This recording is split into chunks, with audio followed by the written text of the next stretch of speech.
y todas. Es un gusto para mí compartirles algo de lo que trabajamos aquí desde la Ibero y la Plataforma por la Paz y la Justicia en Guanajuato, que es también una organización que hemos creado en Guanajuato, algunos colegas, algunas colegas, sobre el tema de la desaparición, la búsqueda de personas, la defensa de los derechos humanos y también la violencia, la inseguridad, las violaciones a derechos humanos.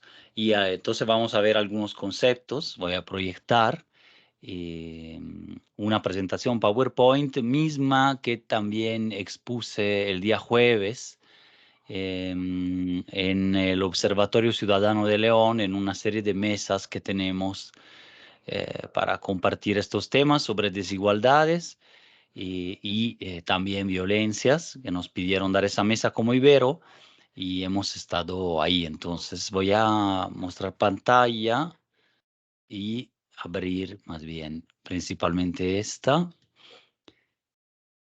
Y de nuevo, gracias Nacho y Otón por apoyarme con esto. Yo estoy dando clases en otro salón. Este lo grabo ahora que es el 24, pero pues aquí está. Desigualdades y desaparición, acción colectiva frente al continuum de violencia. No podré estar por el tema de la clase, ahí en las preguntas, dudas, pero les invito a escribirme ahí en la Ibero, en Ciencias Sociales y Humanidades, o a ponerse en contacto si están interesados, interesadas en colaborar, ¿no? En algunos proyectos, en invitar a estudiantes a conocer, a hacer talleres más a fondo de estos temas también, o también involucrarse con la propia temática, ¿no? O trabajos que realizamos de la investigación ahí en la Ibero, ¿no? Entonces, bueno, este es como mi inicio sobre algunas definiciones, un poquito, digamos, de teoría, ¿no? Hay mucho más en realidad, pero lo vamos a ver de manera acelerada, ¿no? Que son las desapariciones contra una persona, contra un grupo, y son un crimen contra la sociedad, ¿no? Son violaciones a derechos humanos, es decir, en que hay una responsabilidad social y sobre todo estatal de tipo grave, ¿no? Como lo son las ejecuciones extrajudiciales, por ejemplo, la tortura, el desplazamiento forzado, ¿no? Y pueden también tratarse como crímenes de lesa humanidad en el derecho internacional humanitario, ¿no? Desde el punto de vista legal y social, pues son delitos también desde un punto de vista legal, pero van más allá de la especificación, tipificación del delito, ¿no? Por otro lado, entonces ahí tenemos la desaparición cometida por particulares y la desaparición forzada, ¿no? Forzada es cuando entra básicamente un actor estatal, ya sea por omisión o por comisión directa de este tipo de privación de la libertad que niega luego el paradero de la persona, niega la información y entonces crea en las familias un estado de, digamos así, de ambigüedad, ¿no? Sobre esa pérdida sin saber que están vivos o muertos. Y entonces empiezan a buscarlo normalmente y hay un papel de la autoridad ahí, o bien de un grupo de particulares que actúa con apoyo de la autoridad, con aquiescencia, se le dice, ¿no? Con tolerancia, ¿no? Y la desaparición por particulares, en cambio, sería cuando intervienen nada más grupos del crimen organizado, grupos de particulares en la desaparición, que es una persona desaparecida cuando se desconoce su paradero y se presume que su ausencia está relacionada con la comisión de un delito, pero llamamos desaparecida finalmente a cualquier persona que no sabemos dónde está y hay una legítima sospecha, ¿no? Y hay una denuncia de que la persona simplemente no está, independientemente de que se haya cometido crimen o no. Desaparición, feminicidio, desigualdades, ahí en el título puse esta idea del continuum de violencias, ¿no? Que es una categoría emergente sobre todo de los estudios sobre género, estudios feministas, sobre todo de Sudamérica y Colombia, que nos habla de una superposición de desigualdades en donde hay mayor vulnerabilidad, ¿no? En las personas, eh, que como fotografía le decimos interseccionalidad, es decir, la intersección de todas las discriminaciones que una mujer pero también un hombre, una persona puede padecer por su etnia, por su pertenencia socioeconómica, ¿no? Y, pero también esto se ve como continuum, es decir, la secuencia, la continuidad de estas desigualdades, discriminaciones y violencias, por lo cual un feminicidio, una desaparición, una violación grave de derechos humanos, un abuso de la autoridad también después de estos hechos, nunca es algo aislado, sino que normalmente viene de una secuencia de situaciones, ¿no? El acoso, sobre todo, estos conceptos nacen de los debemos a los estudios sobre género y violencia de género, ¿no? Pero pues un acoso que se transforma luego en actos de violencia física y emocional y luego en desapariciones temporales de la persona contra su voluntad, luego una explotación de algún tipo, a lo mejor hasta explotación sexual, la persona se tiene que desplazar forzadamente, la mujer, luego la vuelven a encontrar, pero entra a lo mejor algo de crimen organizado después o solamente de su propia pareja, ¿no? Y entonces hay una continuidad que luego digo, Dios quiera que no, pero que puede acabar en un feminicidio, en una desaparición y luego se descubre que la persona pues es encontrada sin vida, ¿no? Todo eso es muy triste, pero es el continuum de violencia, además de que tienen muchas personas cierta segregación socioespacial, racial, ¿no? Que complica las cosas y también socioeconómicamente pueden estar marginalizados. Entonces, es el encadenamiento de múltiples victimizaciones, violencias sociopolíticas, por múltiples actores, armados o no, de la familia, incluso o no, estatales o no. Entonces, ese es el ejemplo que yo daba. No solo esto da la idea de visibilizar la sistematicidad de la violencia en la vida de las mujeres, sino para entender cómo les afecta a nivel colectivo y a través de la historia, ¿no? En el tiempo. Entonces, en contracorriente de eso, hay organización social, hay continuum que son de la memoria de las víctimas, de la comunidad, que se crea comunidades del dolor, colectivos, acción colectiva, que luego forman a nivel nacional redes antimafia, le decimos, o de todos modos redes contra la violencia, ¿no? En México es uno de los pocos países donde se tiene una institución que no solo es para buscar, sino que es solo para buscar, perdón, y que no sustituye, pero complementa el trabajo de investigación. Es decir, por un lado, en investigación típicamente siempre y búsqueda también debe de actuar la Fiscalía de los estados, el Ministerio Público, los agentes de investigación.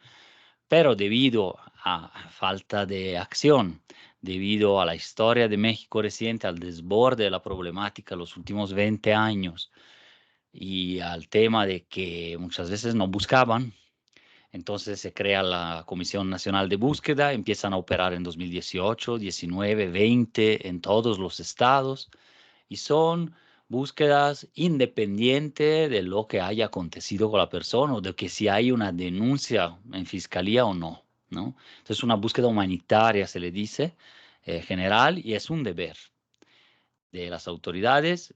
Entonces se ha conformado en México incluso un derecho a ser buscado, ¿no? Una vez que se haya denunciado una desaparición, hay que presumir prácticamente que puede ser una situación problemática o de crimen incluso, no necesariamente organizado, pero alguna problemática importante de ese tipo y buscarla, ¿no? Eh, entonces se crean estas comisiones. La sociedad civil también participa y más bien fueron las familias y los colectivos y las brigadas de búsquedas independientes que marcaron el paso y dieron pie a que se crearan estas leyes e instituciones que son del 17, del 18 apenas. Y más allá, en Guanajuato 2020 tenemos la ley de búsqueda, ¿no? Por ejemplo, entonces muy reciente. Los organismos internacionales, claro, también con su poder de supervisión, de empuje, también han hecho una parte importante también para establecer cuáles son las mejores prácticas, ¿no? Entonces está este derecho a ser buscado, buscada, que se refiere a un derecho emergente, ¿no? Un derecho que se está desprendiendo de todo el conjunto de la normativa mexicana nueva o nuevísima, de los principios internacionales que debemos respetar también a nivel constitucional y que entonces son fundamentales en este sentido para conformar este derecho que se llama evolutivo en desarrollo emergente, ¿no? de todas las personas, aunque estén presuntamente muertas en otro país, por ejemplo, sí se deben de ubicar si es que hay alguien que lo denuncia, ¿no? Y las busca. Luego ahí se verán los casos, ¿no? Hay cada tipo de caso y la autoridad debería proceder, claro, personalizando luego esos temas, pero pues eso va de cajón ahorita en este contexto de violencia que ha sido imparable prácticamente desde principios de los 2000 eh, por muchos años. Entonces se establecieron en el protocolo de búsqueda, ¿no? También nacional, tipos de búsqueda inmediata, en vida, ¿no? Para seguir el rastro de la persona de inmediato, individualizar, es decir, cuando se tiene la identidad de la persona y se sabe que se va a un lugar donde probablemente esté, ¿no? Estoy buscando a Juan Pérez en esta casa de seguridad, en este predio, en este terreno, o bien lo estoy buscando porque me dijeron que lamentablemente falleció y alguien lo vio al lado de otra casa, una carretera, así. Por patrones, que es más bien relacionar casos y ahí estar buscando a personas, pero que tienen relación con otras, están en grupo desaparecidas o por una colonia, cierta ranchería, etcétera. Entonces hay un patrón ahí. Generalizada es quién está aquí. Se va a buscar en terrenos, en hospitales, en cerezos, preguntando por personas desaparecidas o tratando de identificar a las personas que han perdido de repente la memoria o que no hablan, etcétera, para ver si ahí hay desaparecidos, ¿no? O sea, entonces es más genérica y de familia es cuando hay una persona en la calle, se le busca quién es su familia, ¿no? Que se puede estar en otro estado, pudo haber perdido la conciencia, etcétera. Entonces, una búsqueda de la familia teniendo la autoridad conocimiento de una persona desaparecida en la ciudad, ¿no? En Guanajuato, que es la segunda parte, el centro de datos. Voy un poco rápido, pueden leerlo con más calma y podemos verlo también en otras ocasiones, ¿no? Para decir simplemente esto que es, sin comentar todas las cifras, pero eso no es un fenómeno nuevo, ¿no? Estamos hablando de números ya altos por ahí del 2013, 2014, que van bajando, pero no hay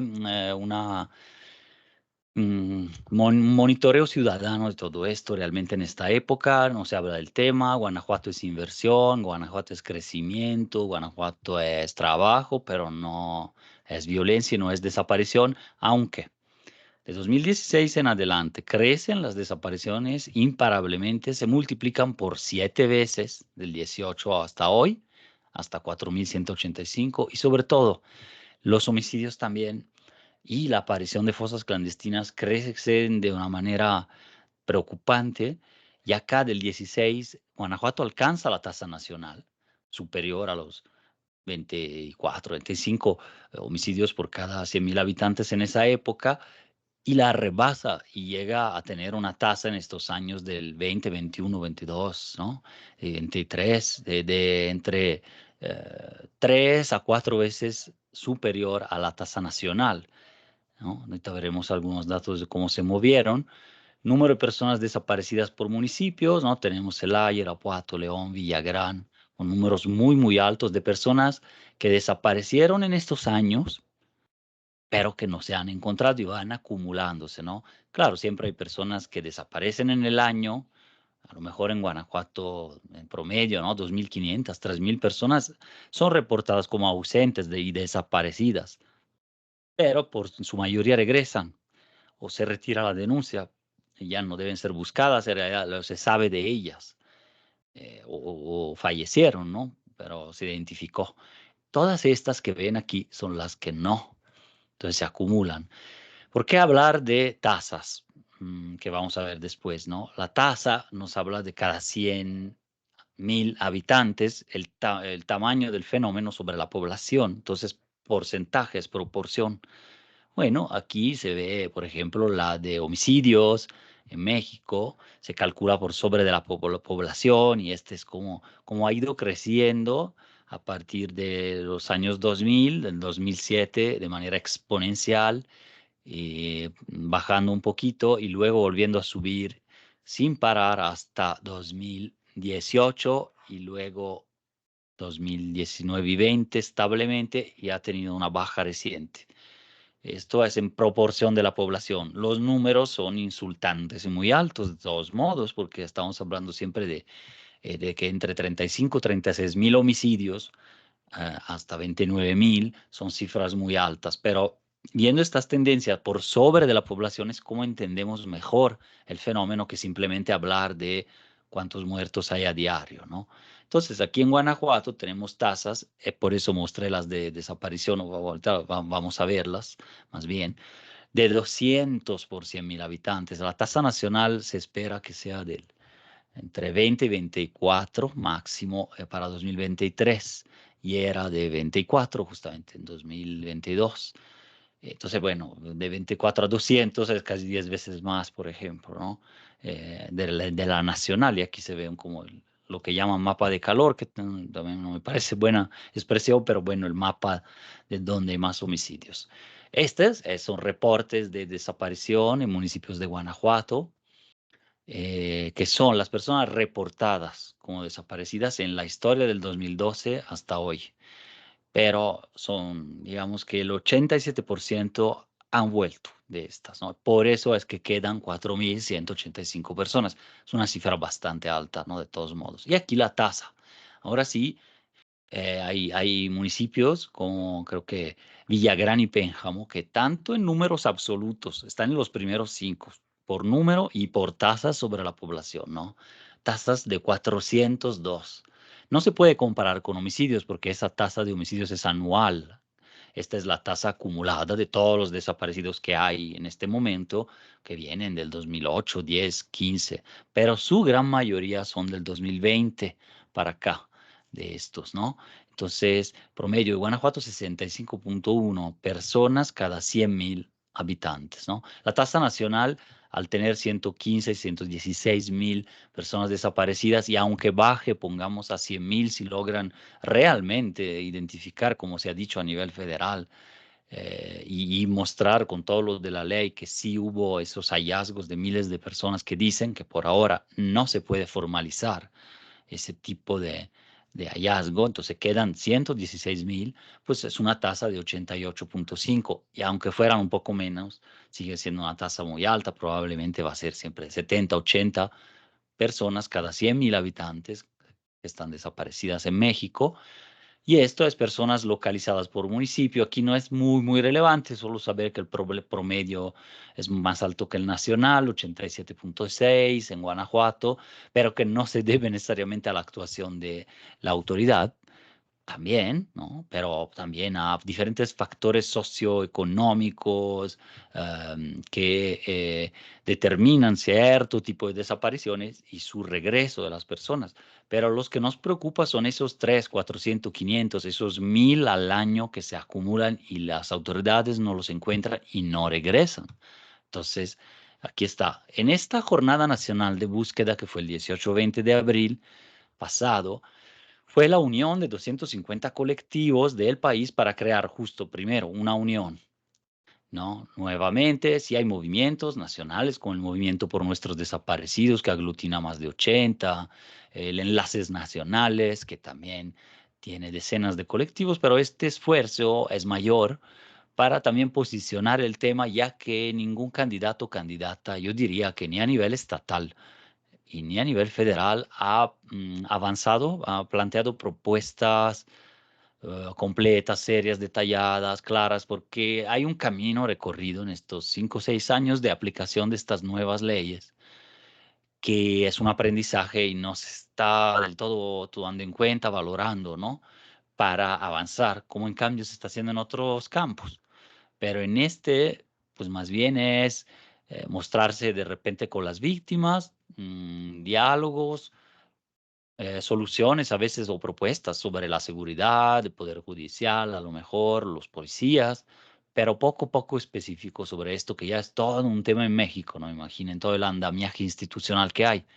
Pero bueno, entonces, los datos ya los mencioné, no los voy a repetir todos, pero multiplicación por 7, en su mayoría son hombres, su mayoría son jóvenes, aunque no mayores de edad, aunque todavía mayores de edad, pero en las mujeres, que son menos desaparecidas, normalmente son el 20% de todos, todas, pero son en general menores de edad. Las mujeres sí, en su mayoría son de entre 14 y 19 años, ¿no? Y ya vimos los municipios. Fosas clandestinas, un tema que trabajamos a fondo y vamos a presentar un informe próximamente aquí de la Ibero y la Plataforma por la Paz, pero podemos decir que hay más de 550 hallazgos de cuerpos en fosas y sitios parecidos a las fosas, ¿no? Pero sí clandestinos, o sea, irregulares, con más de 1000 cuerpos desde muchas fuentes que hemos trabajado, oficiales y también de prensa, ¿no?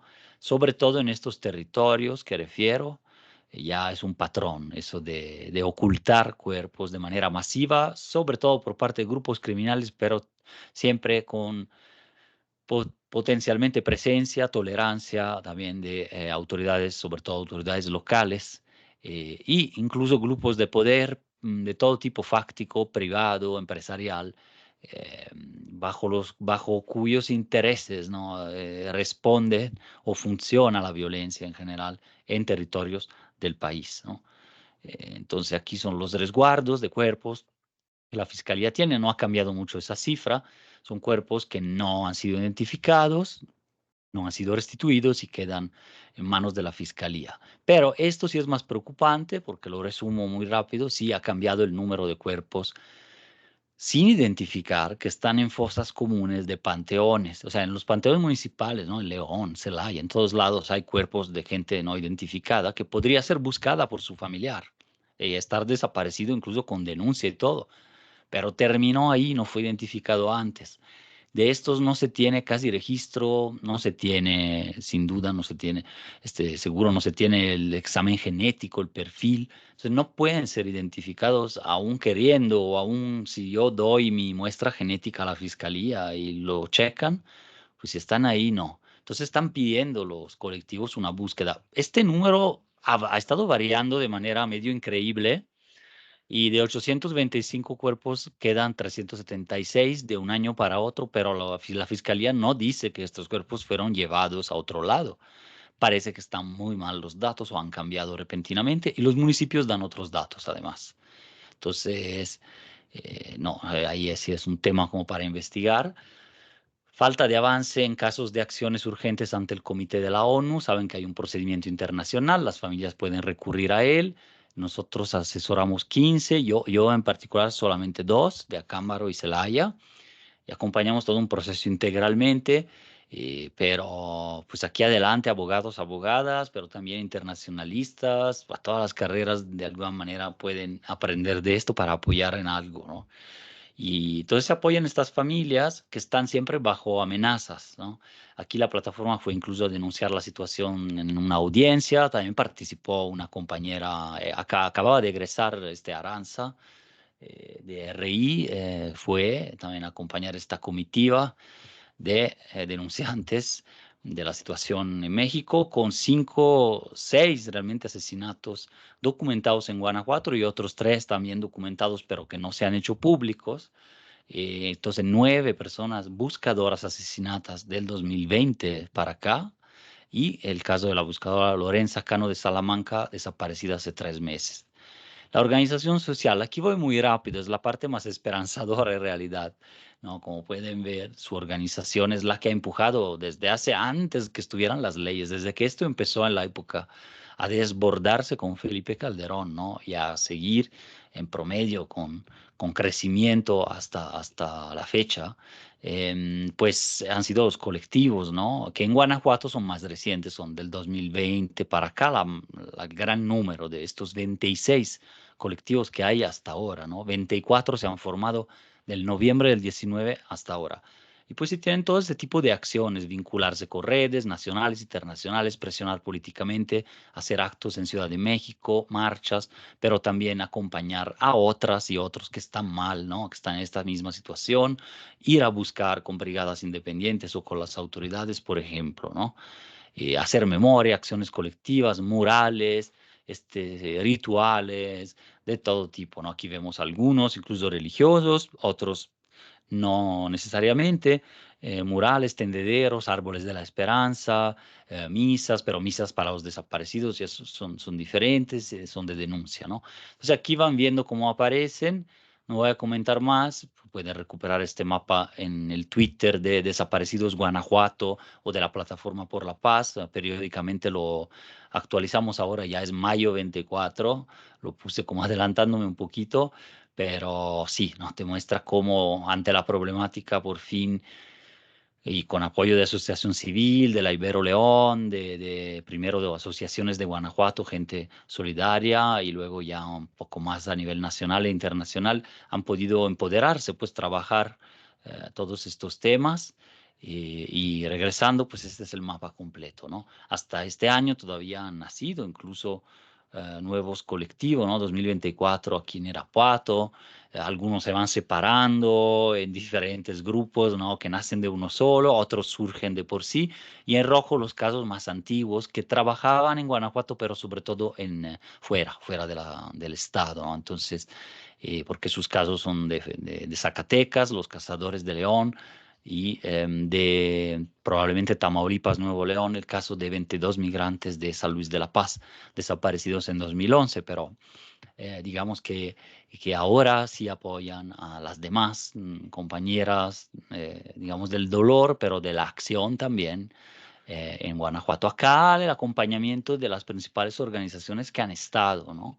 Incluyéndonos a nosotros, nosotras de la Ibero, desde el principio realmente, la Plataforma por la Paz también desde el principio y poco a poco se han ido involucrando para apoyar a estos colectivos, todas estas organizaciones nacionales e internacionales con iniciativas, ¿no? Iniciativas aquí un poco de promoción, si me lo permiten, de recetario para la memoria de la Ibero y de una alianza realmente de escritoras, fotógrafas, chefs, ¿no? Para este tipo de obras culturales, que sea un recetario, pero de los platillos que gustaban más y gustan más a las personas desaparecidas, recordando que hablamos en presente de la mayoría de las personas desaparecidas, ¿no? Salvo cuando ya hayan sido encontradas sin vida, ¿no?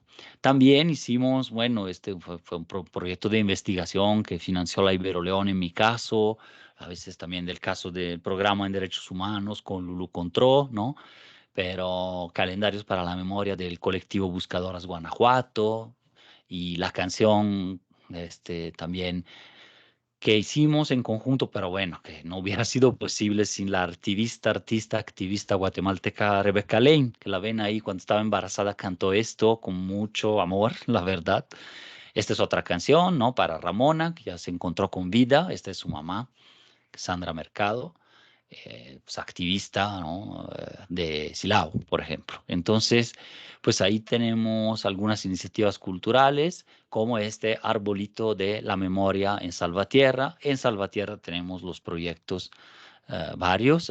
Aquí un documental que se estrenó, pero que se va a volver a presentar, que se llama El lugar de la memoria, Retorno a Salvatierra, que es para apoyar su lucha de un sitio de memoria en la ciudad, en lugar para sustraerlo al crimen organizado de allí también y para darle memoria y dignidad a las 80 personas que encontraron enterradas en 2020, ¿no? Este es un ejemplo de una lucha por la memoria. Este es el arbolito que está en el centro, pero pues ojalá se logre el sitio y en eso andamos trabajando. Entonces, bueno, les mando un abrazo desde acá, desde otro salón de la Ibero y desde donde estén. Y muchísimas gracias. Dejo de compartir, así los puedo saludar. Y bueno, creo que se medio congeló. Ya regresó un poco, pero bueno, ahí nos vemos pronto y cualquier cosa estamos a la orden en el Departamento de Ciencias Sociales. Muchas gracias.